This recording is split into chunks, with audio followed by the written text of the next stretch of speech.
Uitați, fraților, cum se câștigă. Uitați pe unchiul meu, pe Giga. Ăsta 6 persoane lucrează. 6 persoane. Uitați pe doamna Fanfara de la Comuna Band. Uitați, fraților.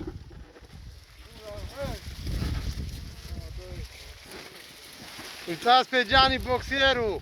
Da, salutare, salutare la toată lumea. Haideți la mare. Să câștigă aici. Tu pe Giga dă în față. Du-te, Giga, tractoristul. Avem un tractorist nou. Ăsta e domnul Vasilică.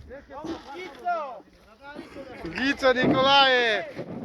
Uitați pe Dinglou, al lui Babila. Ăsta de când a venit sus numai palizer cu pâine mâncă. Numai palizer.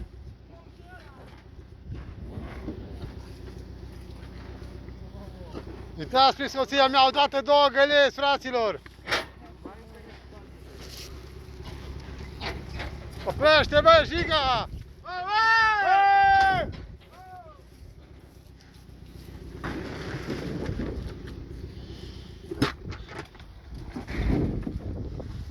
Uitați, fraților, ce e aici de mere. Nu mai se grată niciodată, aici ne apucă zăpada, fraților. Aici am bătrânit. Aici ne apucă zăpada, fraților. Aici ne apucă colindatul. Colindat Sibiu. La Ovidiu. Era la colindat la Ovidiu.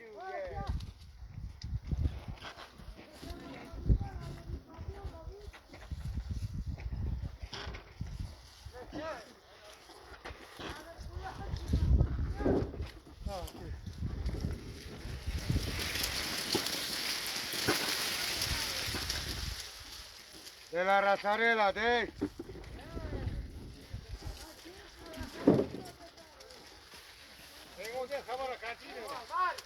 De seară ne-a promis domnul director de la Holtisei că ne facă la fiecare câte un grătar pentru aia ca astăzi e ziua morților. Și numai suc la doză. Care fără alcool. Și bere fără alcool care o să, nu știu, care consumă bere fără alcool.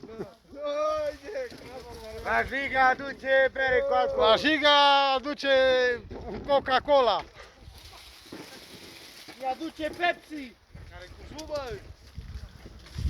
Da, fraților, cum lucrează săracii oameni din Comuna Band, județul Mureș. Așa se câștigă banul, fraților. Alții sunt plini de bani.